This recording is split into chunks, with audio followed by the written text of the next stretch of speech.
ओए जी, अस्सलाम वालेकुम and good morning. As usual आपकी सुबह को एक स्ट्रॉन्ग आगाज देने के लिए मैं मुजम्मिल अली खान और मेरे साथ आयशा यूसुफ हाजिर हैं। आप देख रहे हैं हम न्यूज़ और आपका फेवरेट मॉर्निंग शो सुबह से आगे। आयशा, जैसे रोज एक अच्छी बात लेके आते हैं हम लोग अपने व्यूअर्स के लिए, आज की अच्छी बात पता है मैं क्या सोच के आया हूँ? क्या? अगर प्रोसेसेस स्लो हों तो उनको तेज़ किस तरीके से किया जा सकता है। एनालिसिस पैरालिसिस एक बात है, एक एनालॉजी है कि जिसमें आप सोचते ज़्यादा हैं करते कम हैं। तो अगर आप एक्शन लेंगे आपका टाइम आधा हो जाएगा और आप चीज़ बेहतर तरीके से सॉल्व कर पाएंगे। विद दिस मैसेज कि अपने प्रोसेसेस को स्ट्रीमलाइन किया जाए, हम बढ़ेंगे अपने सेगमेंट की तरफ। जो जानबूझ के ताखीर करना चाहते हो उनके लिए भी कोई मशवरा है या नहीं है? जो एनालिसिस पैरालिसिस नहीं, कभी कभार हमारी विजडम हमारे रास्ते में आके खड़ी हो जाती है। अब काफ़ी दफ़ा मैं ये फेस करता हूँ, अच्छा बिजनेस करूँगा, क्या होगा क्या नहीं होगा, और फिर मैं डिसीजन नहीं ले पाता और मेरे प्रोसेस स्लो हो जाते हैं। अच्छा, आपको पता है पाकिस्तान के प्रोसेसेस जो स्लो हैं उनको तेज करने के लिए भी प्रॉब्ली शायद एनालिसिस पैरालिसिस में हमारे आपसे बहुत सारे लोग जो है ना वो एग्री नहीं भी करेंगे ये जो आप पाकिस्तान के प्रोसेसेस को स्लो करने की बात करें। बहरहाल देखिए जी, होता ये है कि हर रोज़ जो है ना वो एक ही तरह से शुरू नहीं हो सकता है। कुछ ना कुछ तब्दीली होगी। समटाइम्स आप अजीब वियर्ड फीलिंग्स के साथ, वियर्ड एनर्जीज़ के साथ भी जब सुबह उठते हैं तो उनको महसूस करते हैं। ऐसे में अपने आप को बिल्कुल कंफर्ट जोन में ले जाएं, बेसिक्स पर चले जाएं, बैक टू बेसिक्स। उससे आप नए तरीके से आगे निकलेंगे तो ज़्यादा बेहतर तरीके से आगे बढ़ सकेंगे। इसके साथ आगे बढ़ते हैं और आगे बढ़कर हम बात करते हैं हमारे पॉलिटिकल मसाइल की। एक नया मामला जिसके ऊपर वैसे तो कई दिहाइयों से बातचीत चल रही है, लेकिन वज़ीर दाखिला मोहसिन नकवी की तरफ से एक मरतबा फिर से उसको मेंशन किया गया है और उन्होंने एक नए निज़ाम की बात की और एक नई बहस जो है ना वो हमारी सियासत के अंदर छिड़ गई है। और वो नई बहस ये है कि नए सूबे क़याम में आने चाहिए या नहीं आने चाहिए। वज़ीर दाखिला मोहसिन नकवी साहब जो हैं उन्होंने अपने बयान की अब वजाहत की और ये कहा कि निज़ाम बिल्कुल तबाह हुआ है, लेकिन वो इस निज़ाम की बात नहीं कर रहे, वो 80 सालों के निज़ाम की बात कर रहे हैं। वो इस हुकूमत को चार्जशीट नहीं कर रहे थे, ये एक्सप्लेनेशन या वजाहत उनको देनी पड़ी है। साथ ही वो ये भी कहते हैं कि मैं अपनी परफॉर्मेंस के लिए भी वज़ीर आज़म को जवाबदेह हूँ। वज़ीर आज़म मेरी वजारत समेत तमाम वजारतों का थर्ड पार्टी से ऑडिट करवा लें। उन्होंने क्या कहा, ज़रा सुन लीजिए। सबसे बड़ी बात यह है कि मैंने परफॉर्मेंस के ऊपर प्राइम मिनिस्टर को जवाब देना है और मैं प्राइम मिनिस्टर साहब से सिर्फ ये रिक्वेस्ट कर रही हूँ कि थर्ड पार्टी वैल्यूएशन कराएं, तमाम मिनिस्ट्रीज़ की परफॉर्मेंस को उससे वैल्यूएट कराएं और जो रिजल्ट है वो पब्लिक के सामने होना चाहिए ताकि सबको पता हो कि ये पार्ट जो वो मेंशन कर रहे हैं कि एक निज़ाम है, उस निज़ाम को स्ट्रीमलाइन करना और बेहतरी की तरफ लेके आना। सबसे अच्छी बात ये जो ट्रांसपेरेंसी की उन्होंने बात की है कि मेरी समेत तमाम वजारतों के अंदर आप ये ऑडिट करवा सकते हैं। ओपन ऑडिट, थर्ड पार्टी का ऑडिट है जो हो सकता है। राना सनाउल्लाह इन्होंने भी एक बात कही है, इन्होंने कहा कि मोहसिन नकवी, क्योंकि हमारे पास आवाज़ें उठ रही थी और मोहसिन नकवी साहब ने खुद ये बात कही थी कि काफ़ी लोग वज़ीर आज़म के और मेरे ताल्लुकात ख़राब होता देखना चाहेंगे। तो राना सनाउल्लाह ने कहा कि इतना इंटेंस बयान नहीं था उनका कि जिसके ऊपर कोई बहुत बड़ा स्टेप उठाना पड़े। आइए सुनते हैं कि राना सनाउल्लाह क्या कह रहे थे। मोहसिन नकवी साहब जो है उन्होंने इकनॉमिक फोरम की जो है वो मीटिंग बुलाई थी और उसमें उनका बड़ा नेक मकसद था कि वो चाहते थे कि जो छोटे यूनिट्स हैं जो सूबे हैं तो उसके मतलब जो है वो बात की जाए, रास्ता हमवार किया जाए, बात को आगे चलाया जाए ताकि आम आदमी जो है उसके मसाइल उसकी दहलीज पे हल हों। इसके ऊपर तो बात अभी मेरा ख्याल है कि शुरू हुआ चाहती है और शुरू होगी और इसके ऊपर डिबेट होनी चाहिए। अच्छा, इसके ऊपर डिबेट कई सालों से होती आ रही है, तो उस डिबेट के नतीजे में ही कोई कंसेंसस जो है वो आगे बढ़ेगा। अच्छा, बहुत इंटरेस्टिंग है। राना सनाउल्लाह साहब इससे पहले ये कह चुके हैं कि मैं मोहसिन नकवी साहब को जवाब देना चाहता था लेकिन मुझे पार्टी ने रोक दिया कि हमारी पार्टी पॉलिसी नहीं है, वरना मैं उनको जवाब देता। 2 दिन बाद वो इस तरह की बात करें कि हाँ सही बात कर रहे हैं मोहसिन नकवी साहब, ऐसा होना चाहिए। अच्छा, इस सारी सिचुएशन पर बात कर लेते हैं। हमारे साथ मौजूद है पाकिस्तान पीपल्स पार्टी के मरकजी जनरल सेक्रेटरी हैं नैयर हुसैन बुखारी साहब। उनकी तरफ चलते हैं, उनसे जानते हैं कि पीपल्स पार्टी का क्या मौक़िफ़ है नए सूबों से मुतालिक। ऑल दो वो जनूबी पंजाब सूबे के बारे में बारहा कहती रही हैं कि वो सपोर्ट करेंगे जब भी ये बनेगा। बुखारी साहब, थैंक यू सो मच हमें ज्वाइन करने के लिए। आई होप आप बिल्कुल ठीक ठाक हैं। सबसे पहले मोहसिन नकवी साहब ने जो एक नई बहस अब छेड़ दी है कि नए सूबे होने चाहिए, पीपल्स पार्टी का क्या मौक़िफ़ है इस पर? शुक्रिया। गुजारिश है कि मोहसिन नकवी साहब ने चंद दिन पहले ये बात की, इकनॉमिक फोरम पे बात की, लेकिन फिर कल उन्होंने अपना उसकी फर्दर एक्सप्लेनेशन भी दे दी। राना साहब का मौक़िफ़ 5 दिन पहले और था मोहसिन नकवी साहब के बारे में और अब उनमें खासी तब्दीली आ गई है। बहरहाल वो दोनों कैबिनेट के मेंबर हैं। गुजारिश है कि मोहसिन नकवी साहब ने आप कल कह दिया जी 80 साल से निज़ाम ख़राब है, तो ज़रा पॉलिटिकल हिस्ट्री पाकिस्तान की देख लें तो 47 में आज़ाद होता है, 56 तक कॉन्स्टिट्यूशन ही नहीं बनता पाकिस्तान का। मतलब हुई अब फिर 56 का कॉन्स्टिट्यूशन बनता है, 58 में एब्रोगेट हो जाता है, 62 में एक नया कॉन्स्टिट्यूशन आ जाता है। फिर वो कौन लेके आता है? वन मैन लेके आता है। उसका जिक्र भी तो करें ना कि इंटरप्शंस कब होती रही, कैसे होती रही। 73 का कॉन्स्टिट्यूशन आया, 77 में एब्रोगेट कर दिया गया। 11 साल फिर मार्शल रहा, हुक्मरानी रही। फिर 1999 में जो सूरत हाल हुई, तो फिर इस पर कलेक्टिवली देखना पड़ेगा कि कौन कौन लोग ज़िम्मेदार थे। अब जो मोहसिन नकवी साहब ने की बात, ये एडमिनिस्ट्रेटिव यूनिट्स की बात की या प्रोविंसेस की बात की, अभी वो कहते हैं सिस्टम फेल है। तो सिस्टम तो फेल होगा कि जब आप free and fair transparent election नहीं करवाएंगे, जब आपके कुछ अदारे पार्लियामेंट को जवाबदेह नहीं होंगे। मुझे आई स्टिल रिकॉल कि पब्लिक अकाउंट कमेटी रिकॉर्ड मांगती थी सुप्रीम कोर्ट से, तो सुप्रीम कोर्ट रिकॉर्ड नहीं देती थी। सेनेट मांगती थी उनकी ड्यूल नेशनलिटी के बारे में, तो सुप्रीम कोर्ट के जजेज वो नहीं बताते थे। तो आइन पे अमल दरामद नहीं हुआ। अगर आइन पे अमल दरामद करते आप और जो जिसकी डोमेन है उसके अंदर आके काम करता तो सिस्टम चल सकता था। बात यह है कि अभी अगर सिस्टम ही चलता तो आप एक नया आइन देना चाहते हैं। अगर इनसे पूछे ना, अगर 1973 के आइन को छेड़ा गया तो फिर ये मुल्क की फेडरेशन पे बड़े खतरात हैं। लेकिन अब बात यह है कि नए सूबे एडमिनिस्ट्रेटिव यूनिट सूबे आ जाएं, देयर इज़ नो हार्म। अगर सूबे पॉपुलेशन बढ़ गई है, बुखारी साहब, मौजूदा आइन के अंदर गुंजाइश निकल सकती है नए सूबे के इसी आइन के अंदर रहते हुए कोई तरमीम करके बना लिए जाएं? आप सीनियर पॉलिटिशियन हैं, थोड़ा सा अगर रहनुमाई करें। बिल्कुल है। I am coming to that point. आइन में जो कंपोजिशन ऑफ पाकिस्तान है, आर्टिकल 1 है कि Pakistan comprises of these areas, 4 सूबे ICT है, ये तो दर्ज है। अब आपने को 5वां सूबा, 6ठा सूबा या 7वां सूबा लाना है तो उस आइन के आर्टिकल 1 को आपको अमेंड करना पड़ेगा। अब आइन के आर्टिकल 1 को अमेंड करेंगे तो आर्टिकल कोई भी आप अमेंड करेंगे तो आइन के तहत आपको 2/3 मेजॉरिटी चाहिए दोनों हाउसेस की, नेशनल असेंबली की भी और सेनेट की भी। लेकिन आइन में की अमेंडमेंट में एक क्लॉज है, एक प्रोविज़ो भी लगा हुआ है। अगर आप सूबों की हदूद की तब्दीली करेंगे, उनका नया तरीके से तयन करेंगे, तो आपको उस प्रोविंशियल असेंबली से कि जो कंसर्न प्रोविंसेस को आप उसको बाइफरकेट करना चाहते हैं, उससे कुछ चीज़ विड्रॉ करना चाहते हैं, उसमें कुछ चीज़ ऐड करना चाहते हैं, तो फिर आप उस असेंबली की 2/3 मेजॉरिटी से रेजोल्यूशन चाहिए। ये तो आइन में दर्ज है। या तो राना साहब और मोहसिन नकवी साहब, मैंने बहुत पहले भी इस इशू पे मुझसे पूछा गया, तो मैंने कहा जी बुनियादी बात यह है कि ठीक है, ये एक उनका ज़ाती मौक़िफ़ है, वो समझते हैं कि पाकिस्तान का निज़ाम में हुकूमत नहीं चल रहा, तो इसको अपनी कैबिनेट में लेके जाते, कैबिनेट में बात करते, फिर प्राइम मिनिस्टर ऑन बोर्ड लेते अपनी कैबिनेट को। फिर ये ऐसा इशू है वो जो सिर्फ कैबिनेट के डिसीजन पे डिपेंड नहीं करता, वो पॉलिटिकल पार्टीज़ हैं पाकिस्तान में, उनकी क़यादत से बैठ के बात करते, मुशावरत करते, तो मुशावरत से इसका हल निकला जा सकता है। लेकिन अगर आप कहें जी कोई एग्जीक्यूटिव ऑर्डर से नया सूबा बन जाएगा, वो पॉसिबल नहीं है। कॉन्स्टिट्यूशन में जो तरीका वज़ा किया गया है उस तरीके के मुताबिक चले तो पाकिस्तान पीपल्स पार्टी किसी ने रब्ता किया बुखारी साहब पीपल्स पार्टी से इस सिलसिले में कि कोई कंसेंसस क्रिएट करने की कोशिश की जाए? ये अब नई बहस के बाद, माजी की मैं बात नहीं करी, राइट नाउ मोहसिन नकवी साहब ने जो बात की उसके बाद पीपल्स पार्टी से किसी ने रब्ता करने की कोशिश किया कि बैठते हैं, ज़रा नए सूबों पर बात करते हैं कि किस बुनियाद पर बन सकते हैं, इसी आइन के अंदर रहते हुए बनने हैं या फिर कोई और तब्दीली की ज़रूरत है?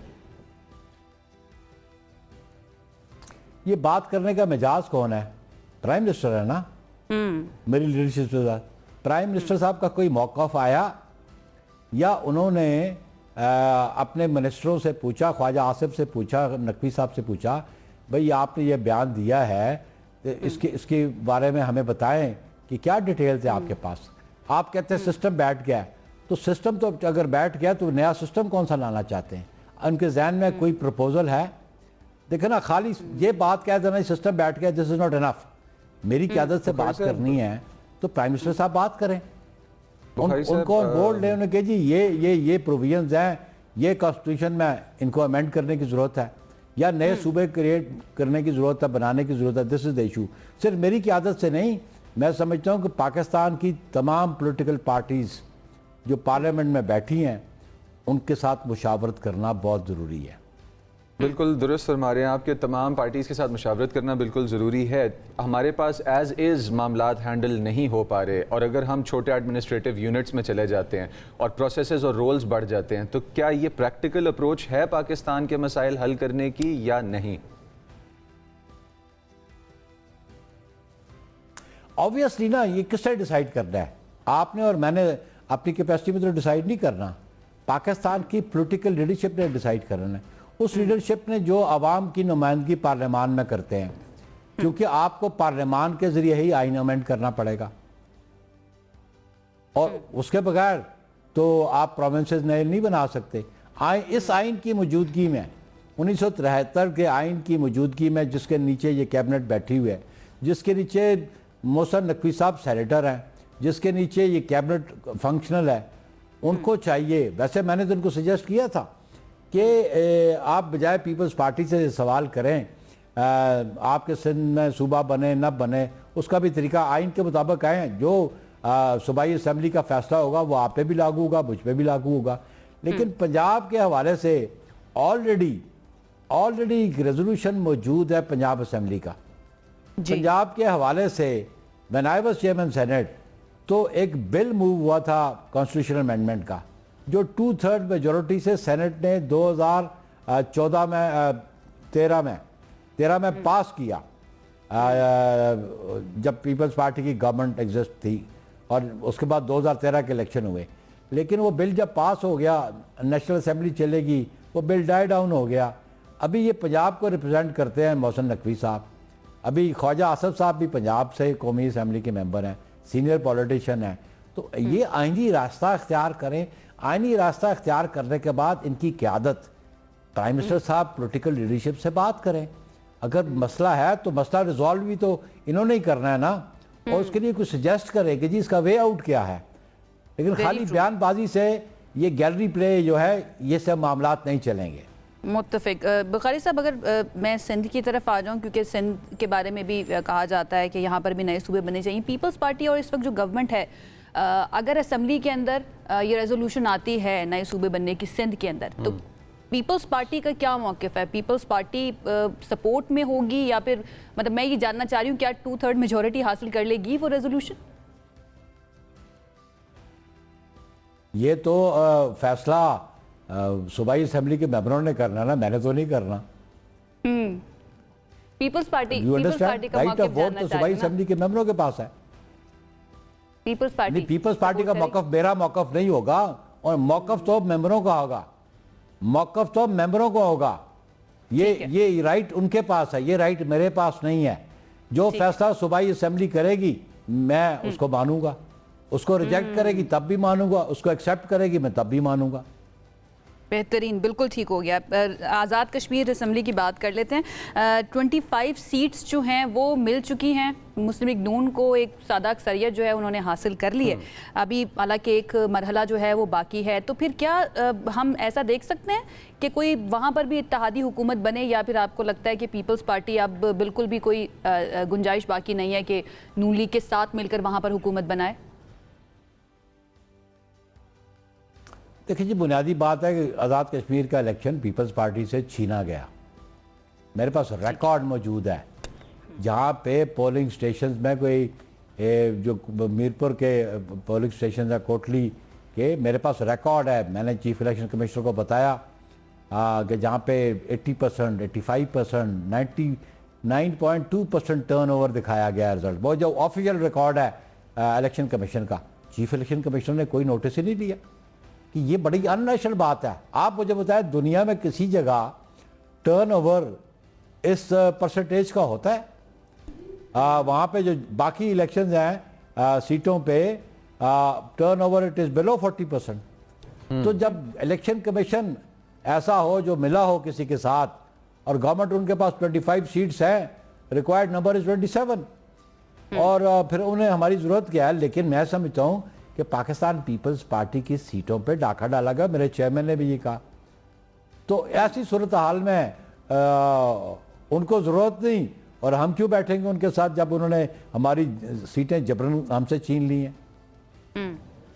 आपको लगता है कि ये 10 अगस्त को जो पूंछ की 11 नशस्तें हैं कि जिनके ऊपर मुकाबला होने जा रहा है, यहाँ पे ये कंटिन्यू करेगा बिहेवियर जो भी आप कह रहे हैं इलेक्शन कमीशन से रिलेटेड?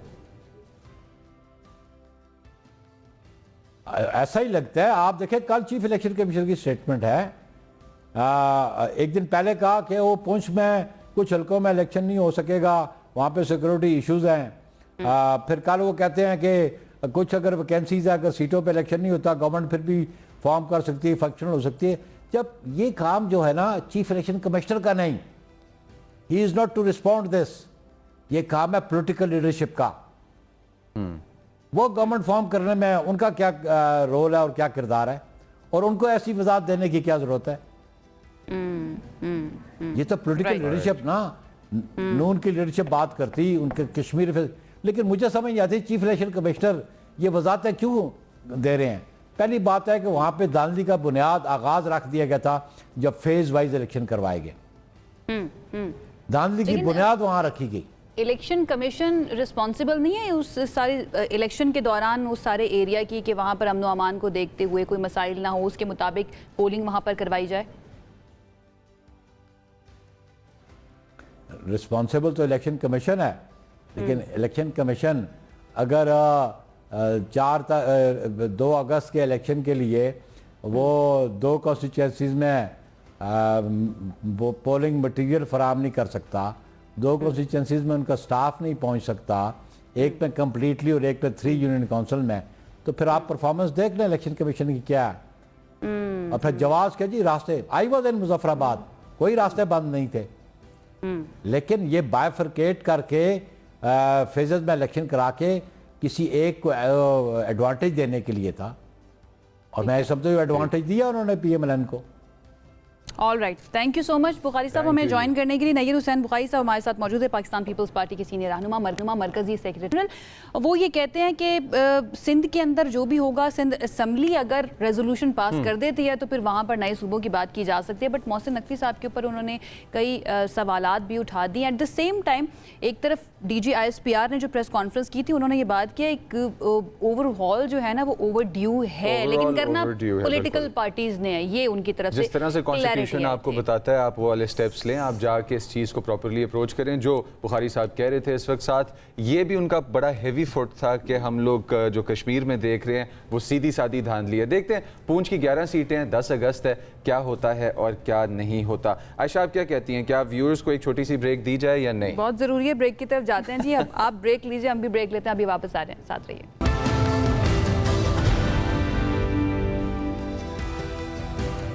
ब्रेक के बाद आपको खुशामदीद कहते हैं। बहुत ही इंटरेस्टिंग एक टॉपिक आपके लिए लेकर आए हैं और उसके अंदर हम डिस्कस करेंगे कि माँ और बच्चे का रिश्ता, जो कि हम जानते हैं इंतहाई अनमोल रिश्ता होता है। इस रिश्ते को मजबूत बनाने के लिए बहुत ज़रूरी है कि माँ हेल्दी हालत में मौजूद हो, उसकी सेहत जो है वो बेहतर होनी चाहिए। अब हुआ ये है जनाब कि पाकिस्तान के अंदर हमारी एक खातून ने AI टेक्नोलॉजी यानी कि आर्टिफिशियल इंटेलिजेंस जो है उसको इंटीग्रेट किया है इस एक शोबे के अंदर, जिसकी वजह से इस रिश्ते के अंदर कैसे बेहतरी लाई जा सकती है, माँ की सेहत का कैसे ख्याल रखा जा सकता है, बच्चे की सेहत का फ्रॉम द मोमेंट वो इस दुनिया में आने के लिए अपना पहला कदम जो है वो रखते हैं, तो वहाँ से लेकर बच्चे की पैदाइश तक। बिल्कुल, और टेक्नोलॉजी का इस्तेमाल, बिल्कुल, और टेक्नोलॉजी का इस्तेमाल किया जाएगा, AI का इस्तेमाल किया जाएगा, क्योंकि फ्यूचर फ्रेंडली हम लोग एक एटमॉस्फेयर बनाना चाह रहे हैं। और क्यों ना उस टेक्नोलॉजी का यूज़ अच्छे तरीके से किया जाए कि जो मार्केट में ऑलरेडी रेडिली अवेलेबल है। तो home grown home bread mission है हमारे पास पाकिस्तान के अंदर। ये यंग CEOs, ये लड़के लड़कियां आगे निकल के आ रहे हैं, और ये जो ऐप हमारे पास डेवलप की जा रही है ये इंक्यूबेटेड है NIC कराची के अंदर। और इस ऐप को जो स्पेयर हेड कर रहे हैं, जो मिशन को स्पेयर हेड कर रहे हैं, आज हम उनसे करेंगे इस ऐप के बारे में सवालात। वो तमाम यंग मदर्स या मदर्स हु आर प्लानिंग कि हम लोग जो कि है वो जाना चाहते हैं इस तरफ, उनके लिए ये सेगमेंट बहुत बहुत नाम बहुत ज़रूरी है। यस, इंटरेस्टिंग है इसका, क्योंकि मुझे अपना स्कूल याद आ गया। स्कूल में ना हमारे साथ हमारी क्लास फेलोज होती थी, तो घर में आके हमें पूछती कोई सहेली बनी, हम कह रहे हाँ हमारी सहेली बनी है। तो इस ऐप का नाम है सहेली। अब सहेली ऐप बनाने वाली जो इसकी फाउंडर है हमारे साथ, वो मौजूद है सबा निसार। उनकी तरफ चलते हैं और उनसे बात करते हैं। अस्सलाम वालेकुम सबा, कैसी हैं आप? वालेकुम अस्सलाम, अल्हम्दुलिल्लाह, I am well, how are you guys? बिल्कुल ठीक ठाक। सबा, सबसे पहले तो ये बताइए, I wanted to tell you Saheli app, इसके बारे में प्लीज़ बताइए, कहाँ से ये ख्याल आया, कहाँ से आपने काम करना शुरू किया, आगाज़ सफ़र कब हुआ? सो मेरा ताल्लुक हेल्थ केयर से काफी टाइम से रहा है, and that's where when I was travelling to Sindh और पंजाब के एरियाज में जाना होता था, दिल्ली इलाकों में, even in fact health care hospitals वगैरह में भी। तो that's where I got the idea कि एक application, because everybody has smartphones in their hands, तो उनको एक टेक्नोलॉजी की तो एक गैप एग्जिस्ट करता है, क्योंकि पीरियड से लेकर pregnancy and then onwards maternal and child health पे there is no a single gadget is not available there. So readily available एक टेक्नोलॉजी होनी चाहिए जो इन सारे गैप्स को फुलफिल कर रही हो। So initially that's where I got the idea, और दैट्स वेयर वी वांटेड कि अब तो मतलब the obviously the technology is evolving, तो हम टेक्नोलॉजी में एआई की इंटीग्रेशन की मदद से even we can make a better technology. So that's what we did, we made an application जो कि अलाउ करती है for you to track your periods, pregnancy and onwards, कि जब बच्चा पैदा भी हो जाए, दुनिया में भी आ जाए, then onwards you can also follow their vaccination, कि उसके वैक्सीनेशन का प्लान क्या है, ट्रैक क्या है, कब तक मदर को बच्चे के लिए वैक्सीनेशन पे प्रॉपरली एक डिसीजन लेना है, एंड कैसे उसको आगे लेके चलना है। फर्दर वो प्रेगनेंसी के दौरान सिग्नल्स देती है कि आप अल्ट्रासाउंड कौन से क्रिटिकल होते हैं, that you can not skip with or without a doctor, and then facilitate करती है नॉट जस्ट मदर्स, एंड यानी हम ये कह सकते हैं, हुआ स्ट्रगलिंग विद पीसीओडी, अम्मी या सास होती है ना, प्रेग्नेंट मदर्स के साथ इसका टेस्ट करवा लिया या नहीं करवा लिया, ये उनका किरदार अदा कर सकती है। एग्जैक्टली। अच्छा सबा, मुझे थोड़ा सा ये बताते चलें कि इस ऐप के डेवलपमेंट के अंदर कितना पार्ट है जो आपने सिंपल वाइब कोड किया और कितना पार्ट है जो ऐप वाकई डेवलपर्स के साथ मिलके की गई है? Oh, in fact, we wanted to vibe code this, but हमने इसको properly develop किया. We have a full stack structure technology integrated, and this is live on both Google and iOS stores. So it's a properly developed application, not just vibe coded. We didn't just vibe code it. We built a proper stack, and that's where we got 2 awards for this application, because people across the world really could resonate with this application. So that's the tech stack. और since ये live है, तो अभी तक कितने जो कि ख़वातीन इसको यूज़ कर चुके हैं और कितने कर रहे हैं, इसका कितना पब्लिक इसको सराह रही है? हमने क्योंकि टेस्टिंग में बहुत ज़्यादा टाइम लिया था, we wanted to make sure कि ये जो एप्लीकेशन पाकिस्तान से बनाई जा रही है, इसमें ज़्यादातर ख़वातीन का इनपुट बहुत ज़्यादा हो। तो हमने 1000 ख़वातीन के साथ ये एप्लीकेशन टेस्ट की थी, और अभी क्योंकि हमने लास्ट मंथ ही लॉन्च किया है, तो अभी हमारे पास 3000 यूजर्स के करीब है। सो अभी भी we are like looking forward कि हम प्लान्स भी इंट्रोड्यूस करवा रहे हैं, कैसे इस एप्लीकेशन में इनपुट ले सकते हैं ख़वातीन से। अच्छा ये नंबर है। अभी हमारे पास 3000 यूजर्स इस एप्लीकेशन में। Saba, is it easy to use, especially अगर हम उन ख़वातीन को टारगेट करें जो देहात से ताल्लुक़ रखती हैं, उनके लिए आसान है ये इस्तेमाल करना? उनके लिए हम कुछ प्लान इंट्रोड्यूस करवा रहे हैं, जिसमें हम इसको रीजनल लैंग्वेजेस में लेके जा रहे हैं। अभी इनफैक्ट हमने उर्दू में फर्स्ट अपना ट्रायल निकाला है, जिसके बाद हम सिंधी, बलोची और इनफैक्ट रीजनल लैंग्वेजेस पे जाएंगे, जिसके through it will be easier for them, and then also we want to make sure कि इसमें एक audio support should be there, ताकि अगर उनको बोलना ना आता हो, लिखना ना आता हो, at least they can communicate through the audio feature. और उसके लिए हमने कुछ ट्यूटोरियल्स बनाए हैं कि वो फैमिली सपोर्ट के थ्रू, अगर घर में कोई एक भी इंडिविजुअल है जिसको टेक इस्तेमाल करना आता है, वो इस्तेमाल कर सकता है। प्लस हम जब बना रहे थे ये एप्लीकेशन, तब भी हमारा इंटेंट यही था कि हम इसको एज सिंपल एज पॉसिबल रख सकें, नो फैंसी फीचर्स, सिंपली जैसे आप नॉर्मल अपनी फिनटेक एप्लीकेशन इस्तेमाल कर रहे होते हैं, आप अपनी गेम्स खेल रहे होते हैं, we made it very user friendly. अच्छा, तो इसको इंटरनेट की ज़रूरत है कनेक्टेड रहने के लिए, या ये ऑफलाइन भी आपको सपोर्ट प्रोवाइड कर सकती है? ज़रूरी है कि किस इंटरनेट वाले एरियाज के अंदर इसको यूज़ किया जाए? एट द मोमेंट इसको definitely At the moment, definitely it needs internet to work. But in later on we are working कि हम इसको without internet कैसे facilitate कर सकते हैं कि कुछ information होती है जो ख़वातीन के लिए बहुत critical होती है, आप उसको गेट कीप नहीं कर सकते हैं. So we are making sure कि वो ये without internet भी काम कर सके, but उसके लिए we are working towards it. Inshallah in few months we'll be able to achieve that as well. Data protection कैसे की जाएगी इसके अंदर? लास्ट क्वेश्चन सबा. So basically हमने कुछ we have made sure कि information is very intact, integrated हो, और डेटा प्राइवेसी के लिए we have installed some software as well. In fact मैं आपको बताना चाहूंगी कि AI को भी हमने properly train किया है. अगर आप उससे, जैसे आप ChatGPT से कभी बात कर रहे होते हैं, तो our AI is very properly trained. वो आपको information जो डॉक्टर से अप्रूव्ड है इसके अलावा कोई information provide नहीं करता. सबा आजकल AI जो है ना वो बगावत भी कर रही है, तो हमें इस चीज को जहन में रखना बहुत जरूरी है. AI ओपन AI हो या एंथ्रोपिक हो, उनकी AI के कुछ एजेंट्स जो है ना उन्होंने बगावत कर दिया. But all the very best, thank you so much हमें ज्वाइन करने के लिए. आई होप आपका ये जो वेंचर, आपका ये जो स्टार्टअप है, ये बहुत कामयाबी हासिल करे और लोगों की सहूलत हो सके, आसानी हो सके उनकी ज़िंदगी के अंदर. बहुत बहुत शुक्रिया. सबा हमारे साथ मौजूद थी और हमें बता रही थी कि सहेली किस तरह से आपकी करेगी हेल्प. आपकी एक्चुअल सहेली भी आपकी हेल्प करती है. अगर वो आपके पास नहीं है तो ये ऐप जो है ना एक सहेली की तरह आपकी ज़िंदगी में मौजूद है. रोबोट्स की शादियों की जो हमने कल एक शॉर्ट सी स्टोरी चलाई थी, हाँ जी, आप उस पर कह रहे थे कि आपको डर लग रहा है कि ह्यूमन रोल्स रोबोट्स ना अपना ले, तो सहेली एक ह्यूमन रोल है. आप इसकी जगह एक AI को देख रहे हैं, लेकिन देन अगेन डाटा रिलेटेड और अच्छी चीज़ है. मेडिकल के शोबे के अंदर मैं हमेशा कहती हूँ असिस्टेंट के तौर पर अगर AI आपके साथ मौजूद है, टेक्नोलॉजी आपके साथ मौजूद है, ये अच्छी बात है. मसला वो होता है जब ये बगावत शुरू कर दें, जैसे कि हम देख चुके हैं. ऑलराइट जी, आगे बढ़ जाते हैं अपने अगले सेगमेंट की तरफ जो बहुत इंटरेस्टिंग है. हम ये कह सकते हैं कि समटाइम्स आपकी शॉर्ट कमिंग्स को आर्ट के थ्रू दिखाना जो है या फिर फैक्ट्स सामने रख देना, ये बड़ा ज़रूरी होता है ताकि हम याद कर सकें कि कहाँ कहाँ हमने गलतियाँ की हैं और किस तरह से हम उसको कर सकते हैं बेहतर. पाकिस्तानी फिल्म साज़ मोहम्मद अली नकवी, उनकी documentary thriller hanging by the wire एक अहम संग मील अबूर करने जा रही है. यूनिवर्सल पिक्चर्स कंटेंट ग्रुप और दीगर आलमी प्रोडक्शन इदारों के इश्तराक से बनने वाली ये डॉक्यूमेंट्री पाकिस्तान, अमेरिका और बरतानिया की मुश्तरका प्रोडक्शन है जो 28 अगस्त से शुमाली अमेरिका और बरतानिया के सिनेमा घरों में रिलीज़ होगी. इसकी कहानी हम सब जानते हैं, ये कहानी नहीं है, ये एक्चुअल का एक वाक़या जो 2023 बटग्राम में हुआ था, जहाँ पर चंद स्कूल के बच्चे जो है ना वो एक लिफ्ट इसको कहना चाहिए, चेयर लिफ्ट है, बटग्राम की दो पहाड़ियों के दरमियान एक वादी गुजर रही है, उसके ऊपर 900 फुट की बुलंदी. व्यूअर्स आप इमेजिन करें कि आप एक प्लाजा के ऊपर खड़े हुए हैं जो मल्टी स्टोरी, और आप नीचे देखें लेकिन आपके पैरों के नीचे ज़मीन नहीं है.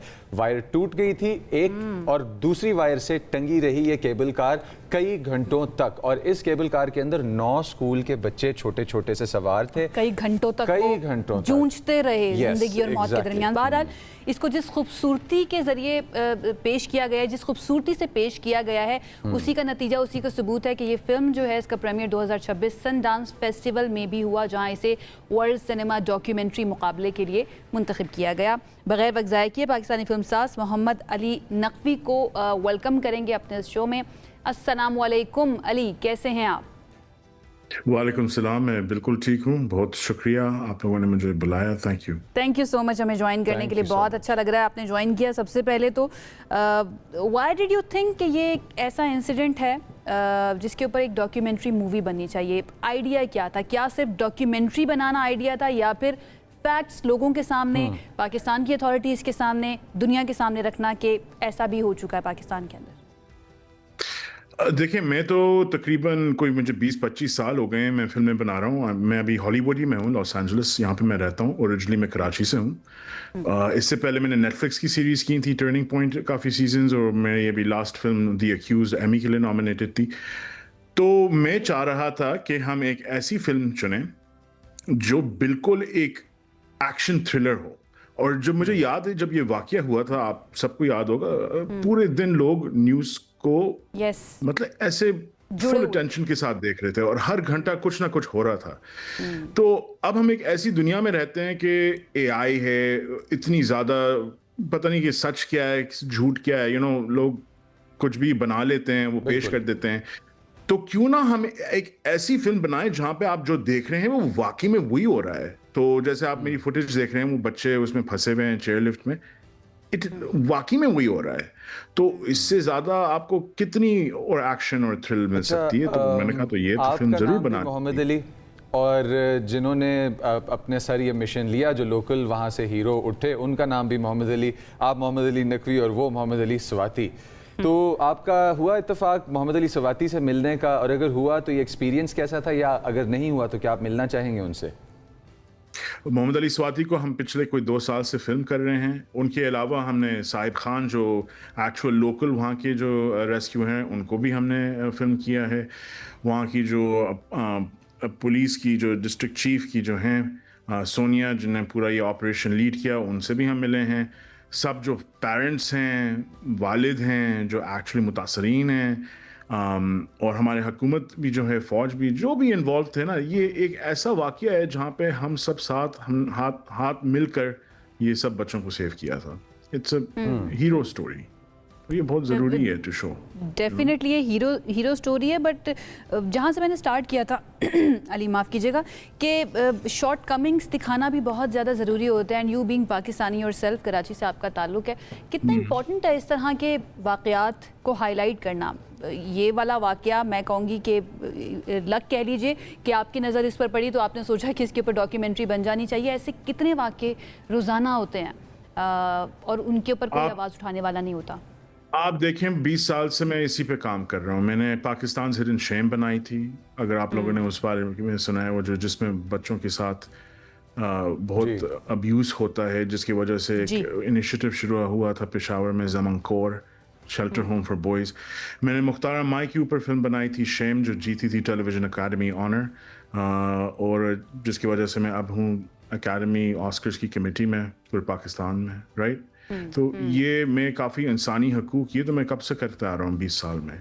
लेकिन ये एक ऐसी है प्रोजेक्ट जिसमें हम दिखा रहे हैं कि एक ऐसा पसमानदा इलाका है जहाँ पे इंफ्रास्ट्रक्चर ही नहीं है, रोड्स नहीं है, लेकिन लोग जो हैं वो ये केबल कार्स इस्तेमाल कर रहे हैं अपनी ज़िंदगी को हर दिन रिस्क करके, मतलब जिस बेसिक ट्रांसपोर्टेशन कर रहे हैं।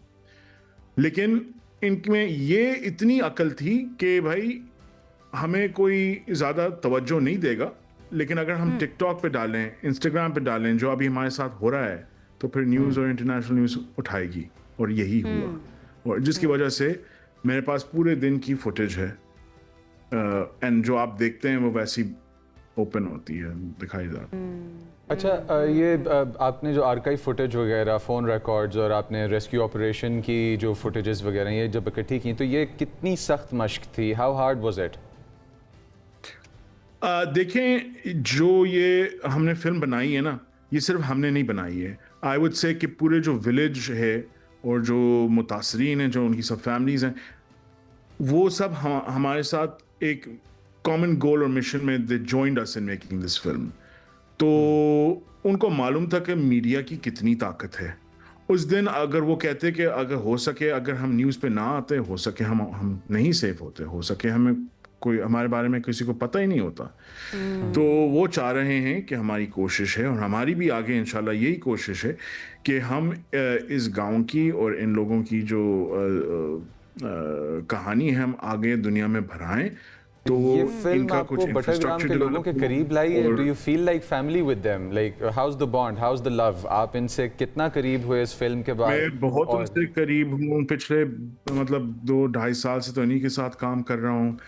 हमारा इंशाल्लाह आगे इनका इरादा भी है कि ये जो बच्चे हैं, हम इनके वोकेशनल स्कूल्स की फंडिंग करें, इनको यूनिवर्सिटीज़ भेजें, और इस पर अभी हम काम कर रहे हैं इनफैक्ट। और उसके अलावा हम ये भी चाह रहे हैं कि हम विलेज में ना उनके लिए एक मेडिकल डिस्पेंसरी और चंद और सहूलियात कर पाएँ थ्रू फंड रेजिंग, जो हम यहाँ कर रहे हैं। ख़ासतौर पे पाकिस्तानी डायस्पोरा जो बहुत ही जनरस है, वो डोनेट कर रही है, और हम चाह रहे हैं कि उनके फ़ायदे में हो, और हम ये फिल्म यूज़ कर रहे हैं एज एन एडवोकेसी पीस।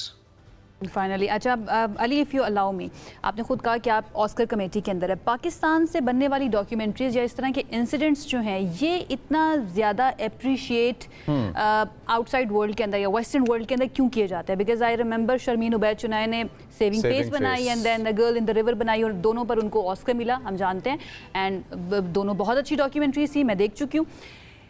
हमारी जो फिक्शन या जो हमारी कहानी है उसको हम, आपको क्या नज़र आता है कि क्या हम सही तरह से प्रेजेंट नहीं कर पाते, सही तरह से बना नहीं पाते हैं, जिसकी वजह से वो इंटरनेशनल प्लेटफॉर्म्स पर जाकर वैसा परफॉर्म नहीं कर पाती जैसी हमारी डॉक्यूमेंट्रीज कर पाती हैं या एक्चुअल इंसिडेंट्स कर पाते हैं? मैं कहूँगा कि ये मैं आपसे ज़रा डिसएग्री करूँगा। ऐसा वो आप जो कहानी बता भी रही हैं कोई 10 साल पुरानी कहानी है और उससे पहले भी सबसे क्लोजेस्ट आप देख लें जॉयलैंड थी, वो शॉर्टलिस्ट हुई है ऑस्कर में, नॉमिनेट तो नहीं हुई but it almost made it 2022 में आई थिंक। उसके बाद इन फ्लेम्स थी ज़रार खान की जो वो भी कांस में खुली है, ठीक है। और अभी जैसे मिसाल के तौर पे लाली है सरमद खूसट की फिल्म बर्लिन फिल्म फेस्टिवल में, वो फिक्शन है।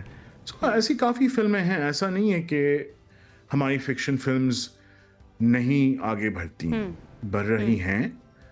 और जो मैंने अभी बनाई है ये सिर्फ एक डॉक्यूमेंट्री नहीं है, ये से आप कह सकते हैं ये डॉक्यूमेंट्री डॉक्यू फिक्शन हाइब्रिड है, यू नो, तो ये दोनों मिक्स है।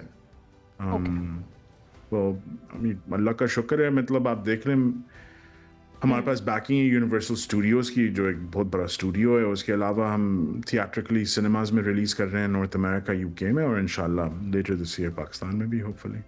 Alright, let's hope all the very best, all the best कि जिस तरह से यहाँ पे आपको यूनिवर्सल पिक्चर्स की तरफ से हिमायत हासिल हुई है और ये एक ऐसा स्टेप हो कि जिससे इनकरेजमेंट हासिल करें हमारे बाकी अपकमिंग डायरेक्टर्स प्रोड्यूसर्स और वो भी जाएं और वो भी ट्राई करें, अच्छी कहानियां भी लेकर जाएं पाकिस्तान के अंदर। Exactly. बहुत अच्छी कहानियां भी होती हैं कि पाकिस्तान से अचीवर्स कितने बड़े बड़े नाम निकले, उनको भी प्रमोट किया जाए, हमें खुशी होगी। बहुत शुक्रिया अली हमारे साथ मौजूद है। एक ब्रेक की तरफ हमें जाना है, लेकिन I think Ali has a message. जी अली, डिसएग्री करूंगा, मैं आपसे बहुत डिसएग्री करूंगा बिकॉज आई थिंक पाकिस्तान में फौरन लोग समझते हैं कि डॉक्यूमेंट्री की मतलब तंकीद। अब डॉक्यूमेंट्री तंकीद ही होती है, लेकिन ये वाली जो फिल्म है ये बिल्कुल ऐसा नहीं है। It is a celebration of our heroes कि हमने कैसे रिसोर्सफुलनेस के साथ सब बच्चों को बचाया और सब हाथ मिलके, कम्युनिटी साथ मिलके हमने बचाया। वहाँ विलेजर्स भी, आपकी भी कामयाबी और आपकी फिल्म की भी कामयाबी और पाकिस्तानियों की भी कामयाबी। कर ही नहीं रही थी अली, मैं तो इस मूवी की बात ही नहीं कर रही थी। ये मूवी तो बहुत अच्छी है, that is why we are celebrating it, और हमने आपको मधु किया अपने शो के अंदर। But thank you so much हमें ज्वाइन करने के लिए। मोहम्मद अली नकवी हमारे साथ मौजूद थे। वंस अगेन मैं रिइटरेट करना चाहूँगी, पाकिस्तान के अंदर बहुत अच्छी कहानियाँ भी हैं, उनके ऊपर भी मूवीज़ बननी चाहिए। एक ब्रेक की तरफ जाते हैं, ब्रेक से अभी वापस आ रहे हैं, stay with us.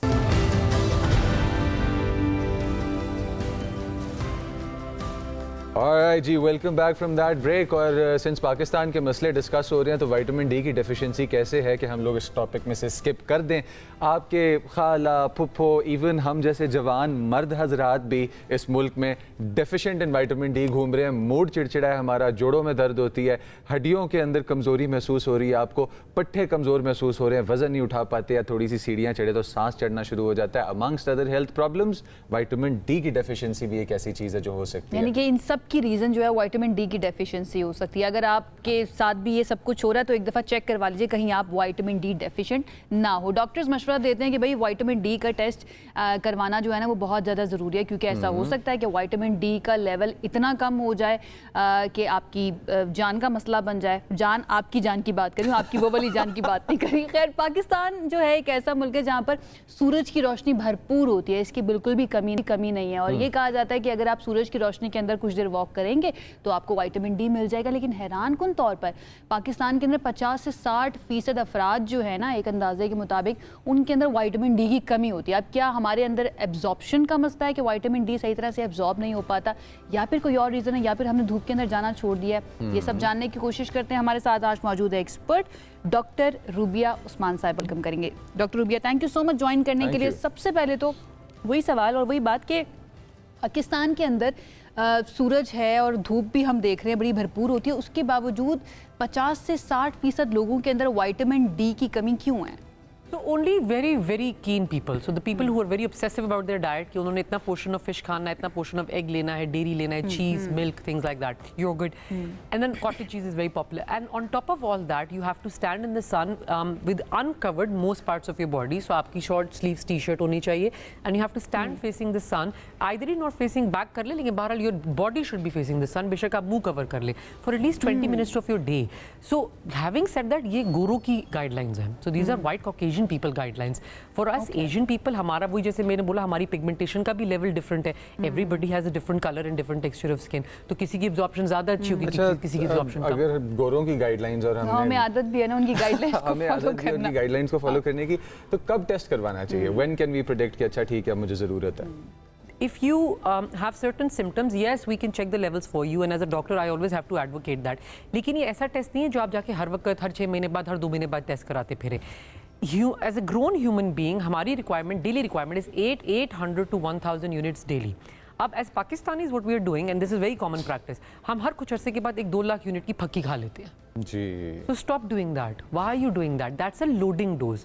Loading dose एक different scenario भी दी जाती है when your levels are significantly low. That उसके लिए blood test कराना ज़रूरी है.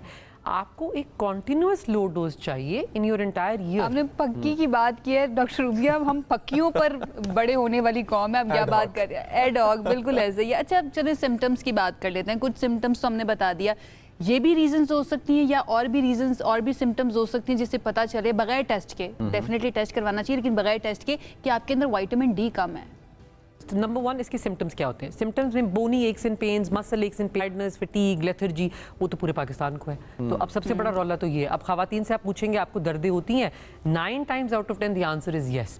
So not all aches and pains are related to vitamin D. There might be something else going on. आपकी थायराइड का imbalance हो सकता है, आपका हीमोग्लोबिन लो हो सकता है, iron deficiency is also common. So these are the situations जहाँ ambiguity आ जाए, वहाँ पे ये ज़रूरी होता है. Without doing a test, high dose देना is very unsafe and there is no point in it. Yes, I know that their levels will be low, लेकिन आप 2 लाख वाला वो जो इंजेक्शन पीने वाला है वो without testing वो नहीं दे सकते आप. Everyday dose आप दे सकते हैं safely. उसकी रीज़न मैं बताती हूँ.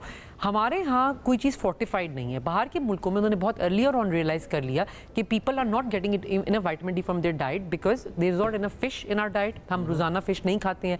आपने 2 portions of fish खाना है for example every day. तो वो is nearly impossible for most people to do, especially in Pakistan. Similarly, dairy consumption हमारी उतनी ज़्यादा अच्छी भी नहीं है या है ही नहीं totally. So these are the reasons जिसमें विटामिन डी सबसे ज़्यादा होता है. एग्स में भी एग योक्स में होता है. एग योक्स मेजॉरिटी लोग जो है निकाल देते हैं, वाइट्स खाते हैं. ये देसी लोगों में we are darker pigmented skin. So darker skin doesn't absorb vitamin D so well.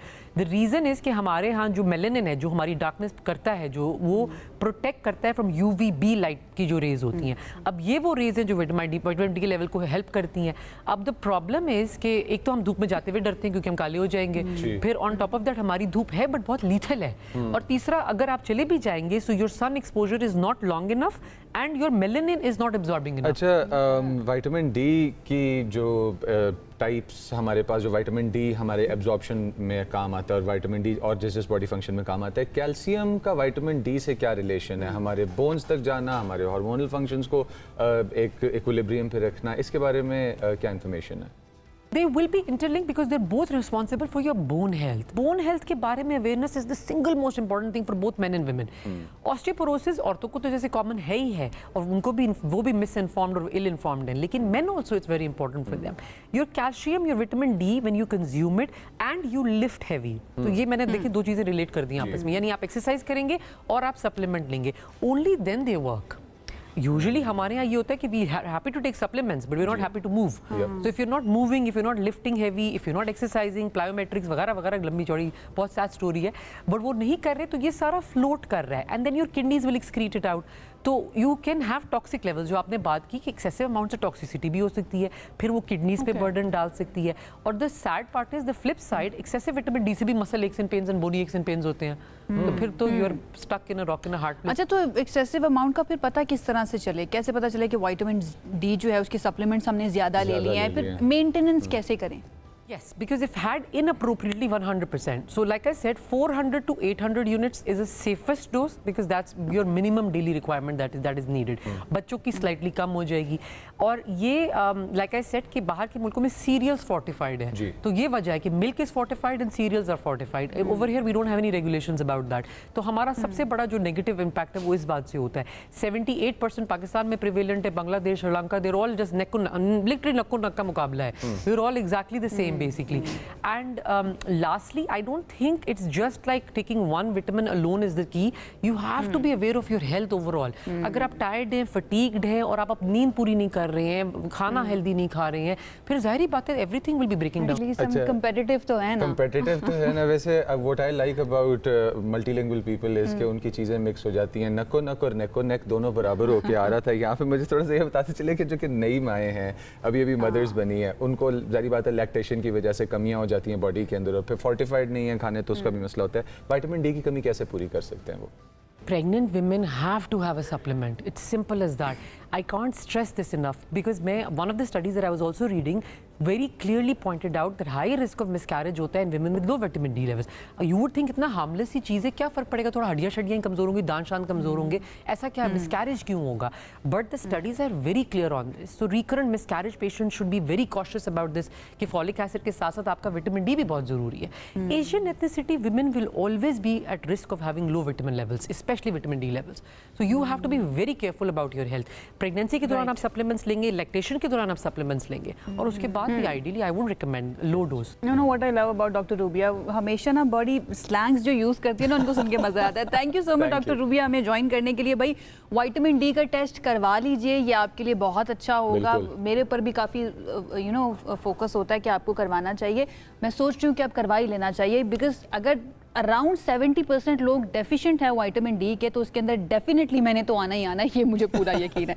एक ब्रेक की तरफ हम जाते हैं लेकिन ब्रेक से वापस आएंगे तो हमारे साथ एक स्पेशल गेस्ट मौजूद हैं और आपके लिए थोड़ा सा एक्साइटमेंट बिल्ड करते चलें कि सोशल मीडिया की दुनिया से टेलीविजन की स्क्रीन तक का सफ़र आपकी और हमारी बहुत पसंदीदा कैरेक्टर प्ले भी कर रही हैं और एज एन एक्ट्रेस भी हैं. नाम मैं डिस्क्लोज नहीं करूँगा, आप वापस आइए और फिर होती है मुलाकात.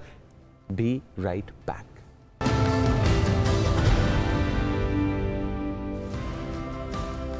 जी वेलकम बैक वंस अगेन. अगर आप जंजीरें ड्रामा देख रहे हैं हम नेटवर्क के ऊपर तो हमारे साथ मौजूद है आज एक ऐसी शख्सियत जिन्होंने खून किया है शेर दिल का, जिन्होंने कत्ल किया है बानो को, जिन्होंने वो जो मावरा के हस्बैंड है उनका भी कत्ल किया था. आज हमने उनको बुला लिया है, वो उसके पीछे कोई ना कोई रीज़न है, वो साथ ही जुड़ी हुई हैं. हमारे साथ आज मौजूद हैं जनाब एक ऐसी शख्सियत जिन्होंने जंजीरें ड्रामा के अंदर अपेरेंटली तो लगेगा कि एक छोटा सा रोल है लेकिन उसका इतना बड़ा इम्पैक्ट है कि हम अभी यही बात करें तो उनसे कि बिफोर जंजीरें और आफ्टर जंजीरें उनकी ज़िंदगी के अंदर काफ़ी कुछ तब्दील हो चुका है. वो किरदार आपने देखा होगा शीरी का. हमारे साथ आज मौजूद हैं अनाया शाहिद. उनके बारे में थोड़ा सा आपको बता देते हैं इससे पहले कि मैं उनसे बात करूं और इंट्रोडक्शन करवाऊं उनका. सोशल मीडिया से आगाज़ किया था, डिफरेंट तरह के पॉडकास्ट के अंदर आप उनको डिफरेंट कैरेक्टर प्ले करते हुए देखे होंगे आपने. उसके बाद हमने ये भी देखा कि उन्होंने एक्टिंग भी की डिफरेंट ड्रामास के अंदर. तो जंजीरें ड्रामा के अंदर जो ये काम कर रही है ना वो करने से रुक ही नहीं रही. ये कहती है मैं इसको भी मार दूंगी उसको भी मार दूंगी, कभी शरबत में जहर मिलाकर जो है ना वो पेश कर रही होती है. एंड देन सज्जल जो कि मेन लीड है उनके साथ इन्होंने जो है ना वो नक्को नक्का आ गई है. एनर्जी के बारे में अगर बात की जाए तो वो दोनों तरफ ही बहुत स्ट्रांग है इनकी. अब एक बात जो मज़ेदार थी वो ये थी कि कुछ लोग होते हैं ज़िंदगी में पीछे रह जाते हैं, बस पेट ही है जो आगे निकल जाता है. बहुत अच्छा जुमला था. प्रोग्राम होस्ट्स को रोस्ट करने से लेके सज्जल को डांटने तक का एक चैप्टर है जो चैप्टर आज हम डिस्कशन में लेके आएंगे. जंजीरें के अंदर एक बहुत ज़बरदस्त किरदार, एक नेगेटिव किरदार और उस नेगेटिव किरदार को इतने प्रोफेशनली निभाने वाली एक्ट्रेस आज हमारे साथ मौजूद हैं. और चलते हैं अनाया शाहिद की तरफ. अस्सलाम वालेकुम अनाया, कैसी हैं आप? वालेकुम सलाम बेटी. अनाया इतनी शर्मीली मासूम, पॉडकास्ट के अंदर तेज बोलने वाली, ठीक है, फिर ड्रामे के अंदर सज्जल को डांटने वाली, कत्ल करने वाली, चोरियां करने वाली. मतलब ये जो डायकोटमी हम देख रहे हैं अनाया की, ये आप रिलेट कर पाती हैं उन किरदारों के साथ या नहीं? मुझे नहीं लगता कि किरदार के साथ रिलेट करने की ज़रूरत है. आपको बस स्क्रिप्ट दी है, आपका काम है उस कैरेक्टर को प्ले करना. जितना नेचुरल एक अदाकार होगा ना वो हमेशा ये बात करेगा. बहुत बहुत बहुत प्यारी बात की आपने. अच्छा मुझे सबसे पहले तो ये बताएं ना कि सज्जल को डांटते हुए कैसा महसूस हुआ था आपको? मैं तो बहुत डरी थी. मैं उनको तब भी ये कही क्योंकि she has such a huge fan base माशाल्लाह माशाल्लाह. और अभी भी उनके जितने भी फ़ैन पेजेस हैं ना, सबकी तरफ से मुझे हेट कमेंट्स और मैसेजेस आ रहे होते हैं कि हाउ डेयर यू से दिस टू हर और इस तरह ना। तो मैं उनको सीन करते हुए ये कह रही थी कि आपके फैंस मुझे नहीं छोड़ेंगे, वो मुझे जलील कर देंगे। तो इसीलिए फिर on end of she is like it's okay, मैं उनको बोलूँगी आई पोस्ट स्टोरीज, ये ना कुछ कहें। और तो उन्होंने स्टोरीज पोस्ट की भी, तो उनके हाँ, साथ बट कहीं ना कहीं मैंने देखा है हम दोनों के लव एडिट्स भी बन रहे हैं। ये जो बैंटर चल रहा है, तो they're enjoying it as well। हाँ, तो कैसा एक्सपीरियंस रहा स्टार्ट से लेकर? शुरू में मुख्तलिफ था, बाद में दोस्तियाँ हुई सेट के ऊपर, how was the experience overall?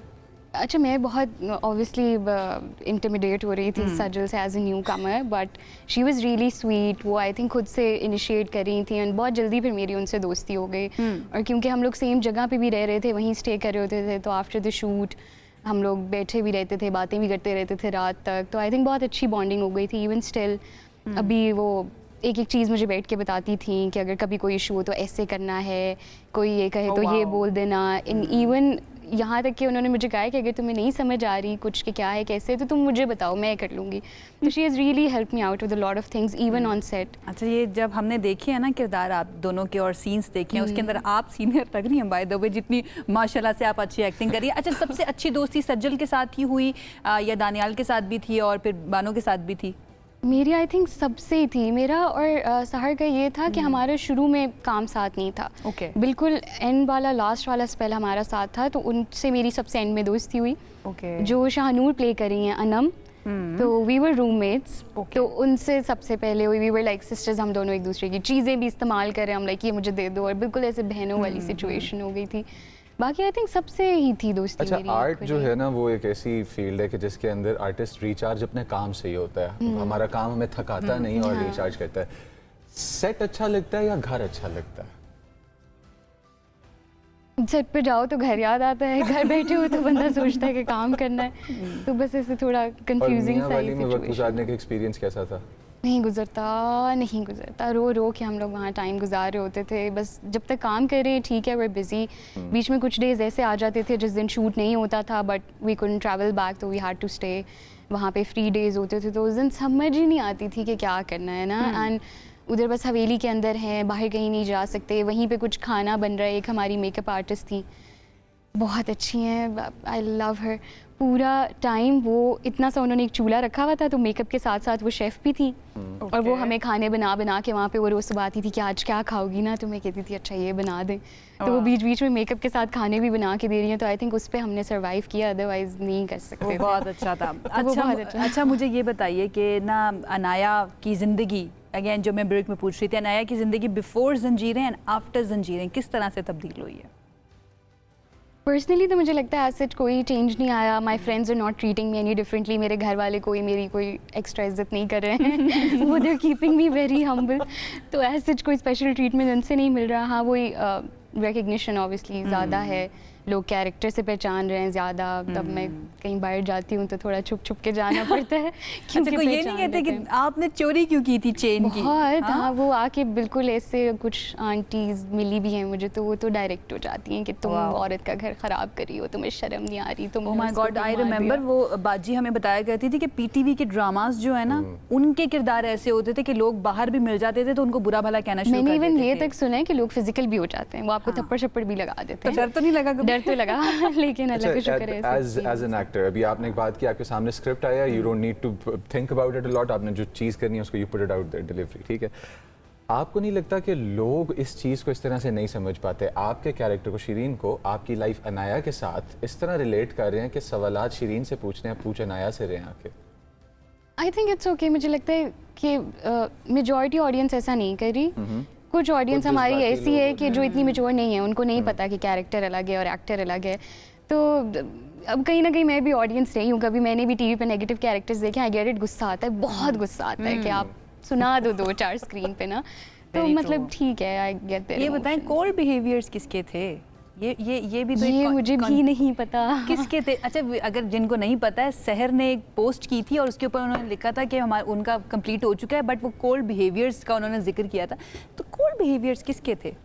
आपस में मुझे लगता है एक्टर्स तो सब लोगों ने बनाया हुआ था कि सहर और शायद सज्जल का आपस में कुछ है। आपस में हम सब एक्टर्स, हम लोग सब साथ बैठ के खाना खा रहे होते थे, सब साथ शूट के बाद हैंग आउट कर रहे होते, because we were staying at the same place. तो ऐसा आपस में कुछ नहीं था। It was probably directed towards the team maybe और उनमें से किसी का होगा, बट एक्टर्स में आपस में ऐसी कोई भी सेफ बात आंसर नहीं दिया हुई। है नाया ने। नहीं, ऑनेस्टली नहीं हुई। नहीं हुई हुई होती तो बिगिनिंग ऑफ द हाँ। क्वेश्चन में सोचा था मैं, कहा यार फर्स्ट प्रोजेक्ट है, फर्स्ट प्रोजेक्ट है इतना सा। नहीं नहीं, अच्छा, ऐसा कुछ भी नहीं हुआ। आपको कौन सा ऐसा सीन है कि जो डिफिकल्ट लगा सबसे ज़्यादा, या कौन से ऐसे मोमेंट्स थे कि जब आने लगते थे कैमरा के सामने तो आपको होता था यार नॉट अगेन? मुश्किल एक तो आई थिंक जो डायरेक्टर थे शहजाद सर, वो इतना अच्छा आपको गाइड कर देते हैं ना, सीन से पहले आपको वो लेके 10 मिनट बैठेंगे, आपको बताएंगे, तो वो आपको मुश्किल कुछ भी नहीं लग रहा होता, वो आप इजीली हर चीज़ एब्जॉर्ब कर लेते हो। And I think I am a director as actor, तो वो तो मुझे चाहिए ही होता है। एक सीन था जो अभी तक आया नहीं है, ऑन एयर नहीं हुआ, वो भी आई थिंक ठीक कमिंग है, एपिसोड्स में आएगा, बट वो बहुत चैलेंजिंग था। It was like a roller coaster of emotions. वो ट्रांजिशन करना था एक से दूसरे में इन अ सिंगल सीन, और वो सीन मैं कर भी रोज़े में रही थी, रमज़ान में शूट कर रहे थे, तो वो जब ख़त्म किया ना तो मैंने उनको कहा बस अब इसके बाद मैं अब शूट नहीं कर वन सकती ना, शॉट मुझे भी किए हैं इसके अंदर, हाँ, लॉन्ग सीन्स, काफ़ी सारे। तो उसके अंदर हुए। प्रॉब्लम हुई करने में या नहीं, मुझे लगता है अगर मुझे रीटेक करना पड़े तो मैं ख़राब कर देती हूँ। जो पहला टेक आता है वो ठीक आ जाता है। नेचुरल एक्टर मैं बता रही हूँ ना, Yes. वो असल में आई थिंक थिएटर बैकग्राउंड है ना, तो I am always satisfied positive roles और नेगेटिव रोल्स में से यूजुअली लोग जब मिरर के सामने खड़े हुए एक्ट कर रहे होते हैं या जब वो अपने प्रैक्टिस उसमें होते हैं तो वो चीखना, चिल्लाना, रोना, वो उन चीज़ों को समझते हैं यार हम बहुत अच्छा एक्ट कर रहे हैं। एक्चुअली में डिफिकल्ट एक्टिंग क्या है? किस थिएटर बैकग्राउंड आपने मेंशन किया, और what do you think is difficult acting?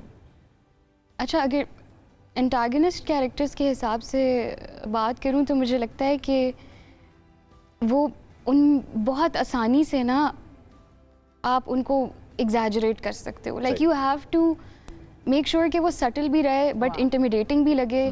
हल्की सी वो लाइन क्रॉस होगी ना तो वो ओवर एक्टिंग लगेगी, तो वो उसको मेंटेन करके रखना overall. How do you define मुश्किल दैट? होता है। क्योंकि इसके अंदर हमें नज़र आया है शीरीन के किरदार के अंदर कि वो सटल रहते हुए भी वो ना हॉस्टाइल किस्म का कैरेक्टर है। हाँ, अब जैसे मेरे और सजल के मोस्टली सीन्स थे तो वो हम पढ़ते हुए हंस रहे होते थे कि कितना स्टार प्लस लग रहा है कि धूमता ना ना म्यूजिक लगा दो ना पीछे, लेकिन वो फिर हम आपस में उसको कुछ इम्प्रोवाइज कर लिया, कुछ टोन चेंज कर ली स्लाइटली, इस तरह बस करके expressions your control. Favourite actress Pakistan के अंदर? अच्छा, सजल वाज वन ऑफ देम। तो मैंने तो प्रोजेक्ट को हाँ ही इसलिए की थी व्हेन आई हर्ड के you know Sajal is doing it and उनके साथ कैरेक्टर है। इसके अलावा I have a huge list. Nadia Afghan ji हैं, समिया जी भी थी लिस्ट पे, वो भी check. Sania ji, I think female actresses तो बहुत सारी हैं that I would love to work with. इस जंजीरे के अंदर कौन से कैरेक्टर के साथ सीन करते हुए डर लग रहा था कि उफ कुछ ख़राब ना हो जाए या फिर ना मैं ज़्यादा ना कर दूं? सज्जल के साथ तो आपका कुछ हाथापाई वाला सीन भी मुझे लग रहा है, तो इसमें डर नहीं लगा? नहीं, वो कि हमने सज्जल बहुत हंस तो हंस के सीनियर- शुगल में सीन्स किए हैं सारे, तो वी रियली एंजॉयड दैट। डर तो आई थिंक नहीं लगा किसी, डर नहीं everybody was really nice, really supportive, बहुत स्वीट। अच्छा, आप अगर आपके पास चॉइस हो out of the roles that you can pick, mostly हमें आपके करियर के एंड तक कौन से नजर आएंगे? Would you be the good little angel that you are with your wings and you are flying around and लोगों की ज़िंदगी अच्छे बना रहे हैं, या फिर आप लोगों के कत्ल कर रही हैं एंड यू नो बॉडीज छुप रही हैं? अच्छा, I don't want to be typecast. Typecast मैं चाहती हूँ कि डिफरेंट वेरिएशंस का, अभी जो था ये it was an extremely negative character, अभी इंशाल्लाह अगला जो सून आ रहा है वो बिल्कुल इसका पोलर ऑपोजिट है, वो बिल्कुल आपको पॉजिटिव पता है ना, रिस्पॉन्सिबिलिटी बहुत बढ़ जाती है जब एक छाप लग जाए किरदार के हाँ। ऊपर, तो उससे फिर डिफरेंट कैरेक्टर करना। Roles sink into your being, mind का पार्ट बन जाते हैं आपके, मे बी शायद टाइपकास्ट उस वजह से भी नहीं करना चाहिए। मुझे लगता है it varies from person to person, आप पे डिपेंड करता है। अगर आप इतना सर पे सवार कर रहे हो तो वो ऑब्वियसली अफेक्ट करेगा। मैं नहीं करती, once I am out of the set बस खत्म हो गया, कट हो गया, So much in control. I really like that. ऐसे ही होना चाहिए, माशाल्लाह। लोग इस तरह से कर नहीं पाते हैं। अच्छा, आगे किस तरह की कहानी को हम अनफोल्ड होता हुआ देखें जंजीरें के अंदर? कुछ हमें आइडिया देकर जाएं। अच्छा, बानो मिल जाएगी, उसकी लाश चले मिल जाएगी, नहीं मिलेगी, या बानो इज गॉन?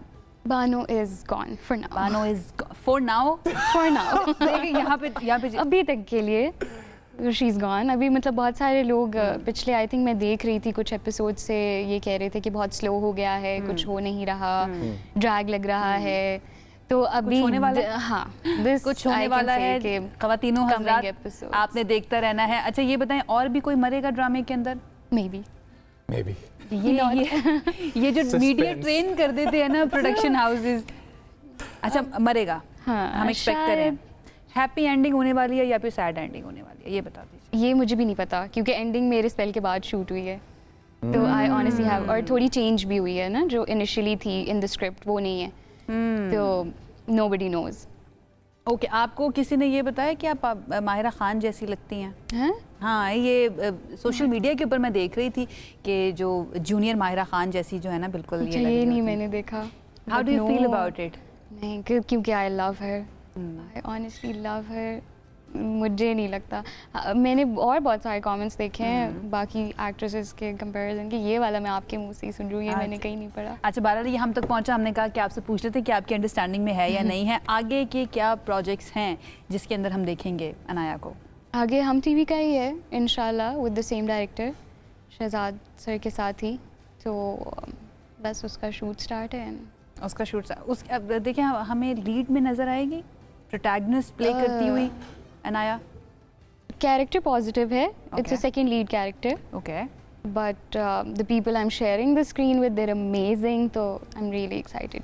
कुछ नाम बताएंगे कौन?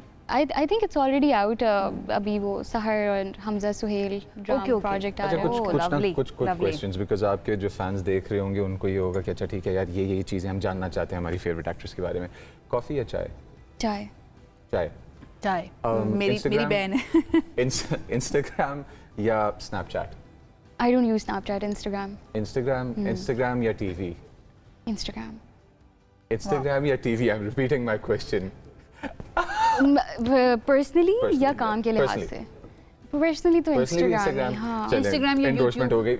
विलन या हीरोइन? नहीं, विलन। वो मजा देखा आता आपने है कितना एंजॉय किया उन्होंने ये characters कैरेक्टर करते प्ले हुए। हाँ, करते it was हुए। very तो दोबारा से अगर इसी तरह का कैरेक्टर आपको ऑफर हो? इसी तरह का नहीं, इसी तरह का नहीं करेंगे, अगर बट कुछ डिफरेंट नेगेटिव कैरेक्टर नेगेटिव होगा हुआ, तो हाँ डिपेंड करता कर है, बट लेंगे। इस तरह का इस तरह दोबारा नहीं। All right, thank you so much Anaya, बहुत बहुत Thank you. शुक्रिया and all the very best. 4 से 5 एपिसोड्स तकरीबन रह चुकी हैं जंजीरें ड्रामा की। लेट्स होप कुछ बड़ा हो, क्योंकि उन्होंने हमें बता दिया कि कुछ बड़ा जो है वो होने वाला है, एंड ऐसा भी पॉसिबल है कि एक और जो है ना मर्डर हो जाए या किसी की जान चली जाए। उसके लिए हमें करना पड़ेगा थोड़ा सा इंतजार। हर बुध और जुमेरात रात 8 बजे आप हम नेटवर्क के ऊपर देख सकते हैं जंजीरें ड्रामा। थोड़ी सी एपिसोड्स रह चुकी हैं और शीरी का किरदार अभी भी बाकी है, तो देखते हैं आप कौन सा नया गुल खिलाती है शीरी इस ड्रामे के अंदर। थैंक यू सो मच हमें ज्वाइन करने के लिए। जनाब एक ब्रेक की तरफ हमें जाना है, ब्रेक से अभी वापस आ रहे हैं, हमारे साथ रहिए। This segment is brought to you by AKD Securities Limited. जी वेलकम बैक। और पाकिस्तान के मसाइल और पाकिस्तान की अवाम, पैसा इन तमाम चीज़ों के सेंटर पे है। और अब इस सेगमेंट के अंदर हम वही डिस्कस करने लगे हैं। पाकिस्तान स्टॉक एक्सचेंज में गुज़िश्ता रोज़ एक बार फिर तेज़ी का रुझान देखने में आया, जो कि कुछ के लिए साइ ऑफ रिलीफ भी था वैसे। अच्छा, अब बेंचमार्क KSE 100 इंडेक्स, यानी कि ये वो इंडेक्स है कि जिसके अंदर सबसे बड़ी कंपनीज आपकी बेंचमार्क KSE 100 इंडेक्स का पार्ट है, इसने 1,80,014 पॉइंट्स पर क्लोजिंग अपनी दी और कारोबार दिन के दौरान इंडेक्स के तकरीबन 2,931 पॉइंट्स के आसपास फ्लक्चुएट करता रहा और इससे ऊपर भी चला गया। मजमूई तौर पर 1.6% इजाफा रिकॉर्ड किया गया है। अब ये जो तेज़ी देखी गई थी और ये जो साइ ऑफ रिलीफ लोगों के लिए आया है, क्रक्स ये है, सवाल ये है कि क्या ये मेंटेन रहेगा, क्या ये आगे चलेगा, और क्या अगर हम इसके साथ अपने चलने की पॉलिसी बना सकें, कोई मेंटली अगर अपने लिए हम लोग कोई लायमल तैयार करने लगते हैं, तो क्या वो लॉन्ग लास्टिंग होगा या नहीं होगा। और इसी के लिए हमारे साथ इस वक्त मौजूद हैं AKD से उसामा रऊफ। तो हम अपने एक्सपर्ट के पास चलते हैं। अस्सलाम वालेकुम उसामा, कैसे हैं आप? वालेकुम सलाम, अल्हम्दुलिल्लाह। उसामा, ये जो तेज़ी हमें दिखाई दे रही है, ये तेज़ी पहले भी हमने स्टॉक मार्केट में देखा कुछ अर्सा पहले भी कि बहुत तेज़ी आई, रैली चली, स्टॉक मार्केट नीचे से उठी, अब उसके बाद फिर दोबारा एक दफ़ा स्लो हो गई, मार्केट नीचे चली गई, एक मरतबा फिर इस तेज़ी का हम विजुअल देख रहे हैं। तो क्या ये बरकरार रहने वाली तेज़ी है लोकल इन्वेस्टर के लिए, बिजनेस कम्युनिटी के लिए? क्या मैसेज है इस तेज़ी में? जी, अभी रिसेंटली जो 2 दिन का वो आया है, mainly because of US Iran deal की दोबारा से बातें शुरू हो गई हैं और ऑयल प्राइसेस नीचे आया था, जिसका इम्पैक्ट स्टॉक मार्केट में 2 दिन से रिफ्लेक्ट हो रहा है। लास्ट टाइम भी जब मार्केट डाउनवर्ड उसमें थी और थोड़ा प्रेशर में थी due to Iran US conflict, तब भी हमारा ये पॉइंट ऑफ व्यू था कि अगर चीपर प्राइसेस में आपको चीज़ें मिलती हैं तो that would be a good time to buy. एक काइंड ऑफ पूरा टाइम बिंग आपको सेल मिल गई कि आप कोई 10 रुपए का एसेट शायद सस्ते में खरीद सकें। तो वो सिनेरियो था, वही दोबारा जब प्ले आउट हुआ तो मार्केट ने दोबारा से गेन बुक करने शुरू कर दिए हैं। इकोनॉमिक वेरिएबल्स लार्जली हमारे पॉजिटिव साइड पे ही हैं, जहाँ इन्फ्लेशन भी 4 महीने के बाद सिंगल डिजिट में आ गई और ट्रेड डेफिसिट भी तकरीबन 15% का मंथ ऑन मंथ डिक्लाइन आया है। लॉन्गर टर्म उसके लिए स्ट्रेटजी हमेशा यही होती है कि मार्केट जो है वो रिटर्न देती है और आपकी इन्फ्लेशन भी हेज करके देती है for normal saving rather than investing in any other asset. Equity asset class is one of the asset जो आपको सबसे ज्यादा रिटर्न देगी और आपकी रोजमर्रा इन्फ्लेशन और तमाम चीजों का हेज भी प्रोवाइड करेगी। राइट अभी क्या सिचुएशन है मार्केट की राइट नाउ, अभी जब हमसे आपसे बात कर रहे हैं तो? देखिए, मार्केट आज सुबह से पॉजिटिव उसमें है, गैप के साथ 1000 पॉइंट गैप के साथ ही ओपन हुई थी। Main because of that US Iran thing, ये जब तक पॉजिटिव रहेगा तो मार्केट में ओवरऑल फंडामेंटल्स आर स्ट्रॉन्ग। अभी भी हम 7.5 टाइम्स के प्राइस टू अर्निंग मल्टीपल हैं पे हैं, that is relatively more than 50% of the discount वो रीजनल पेयर्स। इसी तरह हमारी डिविडेंड शील्ड भी तकरीबन 6-6.5% की है, that is double than our regional peers. तो उन तमाम वैल्यूएशन या फंडामेंटल व्यू पे हम अभी भी काफ़ी चीपर साइड पे हमारी स्टॉक्स अवेलेबल है, तो वहाँ से तो पॉजिटिविटी है। थोड़ी सी डिफरेंस आ जाती है या काइंड ऑफ नॉइस आती है because of US Iran thing, वो जैसे ही दोबारा पॉजिटिव होती है तो मार्केट रिबाउंड करना शुरू कर देती है। Alright, और किन शोबों में जो कि है मुफीद साबित हो सकती है इन्वेस्टमेंट्स? देखिए, हम लार्जर उसमें यही कर रहे होते हैं कि एक डाइवर्सिफाइड पोर्टफोलियो रखना चाहिए, स्पेशली पिछले 2-3 सालों से जो मार्केट ने रिटर्न दिए हैं तो यंग इन्वेस्टर काफ़ी मार्केट में इन हुआ है। अभी जितने नए अकाउंट खुल रहे हैं मोर देन 50% 30 साल 18 से 30 साल की उम्र के आसपास लोग खोल रहे हैं, तो उनके लिए एक लॉन्गर टर्म स्ट्रैटेजी बनाना बड़ी ज़रूरी है rather than trading. Long term में ये चीज़ आपको प्ले करती है। सेम अगर आप किसी बिजनेस में इन्वेस्ट कर रहे हैं तो आप 1-2 दिन का व्यू नहीं ले रहे होते, आप लॉन्गर टर्म बेट ले रहे होते हैं। और उसमें हमारी अगर सेक्टर वाइज देखना चाहिए, एक diversified portfolio banks with the top pick, जिसके अंदर यूबीएल मिसान में कर सकते हैं, ईएनपी में ओजीडीसीपी बीपीएल में कर सकते हैं, फर्टिलाइजर में एफएफसी, इसी तरह सीमेंट्स में लकी फौजी, इंडस मोटर, इन ऑटोज हम सब टोयोटा की गाड़ियां देखते भी हैं, बहुत सारे लोग उसके कस्टमर भी हैं, इंटरलूप इन टेक्सटाइल। तो इन तमाम जो ब्लू चिप कंपनीज हैं या प्रेफर्ड पिक्स हैं, इनका काइंड ऑफ एक पोर्टफोलियो मिक्स रखना चाहिए। तमाम अंडे एक बास्केट में रखेंगे तो उसका रिस्क थोड़ा बढ़ जाएगा। ठीक है। अच्छा उसामा, हमेशा हम बात करते हैं कि ब्लू चिप कंपनीज के अंदर आप लोग सजेस्ट करते हैं उसी में ही इन्वेस्ट करना चाहिए। वो कौन सा मौका होता है जब आप थोड़ा रिस्क ले सकते हैं, ब्लू चिप से निकलकर दीगर कंपनीज की तरफ भी आ सकते हैं कि उनके स्टॉक्स भी लिए जाएं? देखें, यूजली जब मार्केट अगर अपने लॉन्ग टर्म एवरेज से काफ़ी ऊपर चले जाए या लग रही हो कि काइंड ऑफ थोड़ा ऑन हायर साइड पे है, तब आप साइड स्टॉक में जगह ज़्यादा ले सकते हैं। अभी भी जो यंग इन्वेस्टर हैं उनको हम भी सजेस्ट करते हैं कि major portion of their portfolio side stock में करें, क्योंकि उनमें रिस्क रिलेटिवली ज़्यादा होता है। वो नए इन्वेस्टर्स के लिए और उनके लिए यही होता है। गेन का तो पर्सन टू पर्सन डिपेंड करता है, लेकिन on a larger basis gain ज्यादा होता है, तभी रिस्क भी उसके अंदर ज्यादा ही होता है। Alright, आप किस में ज्यादा करते हैं? आप ब्लू चिप में करते हैं या फिर आप साइड स्टॉक्स में ज्यादा करते हैं? अगर मुझे हमें एक्टिवली हम कर नहीं सकते, अगर मुझे अलाउड होता तो मैं शायद ब्लू चिप में ही करता। इतना एक्टिवली आप इतना रिस्क लेके क्यों अपने आप को जिंदगी को परेशान करें? इतना रिस्क लेके जिंदगी को क्यों परेशान करें? Okay. अच्छा, चाइना के साथ हमारा जो कमर्शियल लोन था उसकी रीफाइनेंसिंग की भी कुछ खबरें आ रही हैं कि उसकी दरख्वास्त और उसके बारे में, तो क्या हमारे पास ये पॉजिटिव नोट जो हमारी मार्केट का है ये कंटिन्यू रहने का इम्कान है अगले कुछ दिन कुछ हफ्ते? देखिए फंडामेंटल साइड पे तो सभी चीजें स्ट्रेंथनिंग हो रही है। अभी ये ने उनका पे किया था, वो रीफाइनेंसिंग होनी है, तो वो थोड़ा उनको हमने कहा कि जल्दी रीफाइनेंस कर दें, क्योंकि लास्ट ईयर जो ईयर एंड जो है उसके 18 बिलियन से रिजर्व कम होकर 17 पॉइंट कुछ पे वो दोबारा से रिकवर कर देंगे। तो इसके अलावा सऊदी अरेबिया से भी हमारी जो $5 बिलियन की पेमेंट है वो 5 साल के लिए हमें अब एक्सटेंड हुई है। तो उन इकोनॉमिक साइड पे ऑल वेरिएबल्स आर अलाइंड, वो सब पॉजिटिव साइड पे ही हैं। थोड़ी सी नॉइस ये यूएस ईरान वाली साइड से आएगी, except for this all things are good and projects upward trajectory for the market. Alright, thank you Usama. आपने इतने छोटे से टाइम में जो किया है ना, हमारे फिक्र अफकार जो है उनको थोड़ा सा सुकून ज़रूर दिया है। आयशा करेंगी ब्लू चिप में इन्वेस्ट जब भी करना चाहेंगे व्यूअर्स, और आपने यू नेवर नो मैं थोड़ा रिस्क टेकर हूँ, मैं साइड स्टॉक में भी जा सकती हूँ। बहरहाल अवेयर डिसीजन लेना, इन्फॉर्म डिसीजन लेना वो बहुत ज़्यादा ज़रूरी है। उसी की कोशिश करते हैं इस मनी मैटर्स की सेगमेंट के अंदर। इसके साथ वक्त हो चुका है ख़त्म हमारे शो का। इंशाल्लाह आपसे करेंगे दोबारा मुलाकात। अपना ख्याल रखिए। अल्लाह हाफ़िज़। This segment is brought to you by AKD Securities Limited.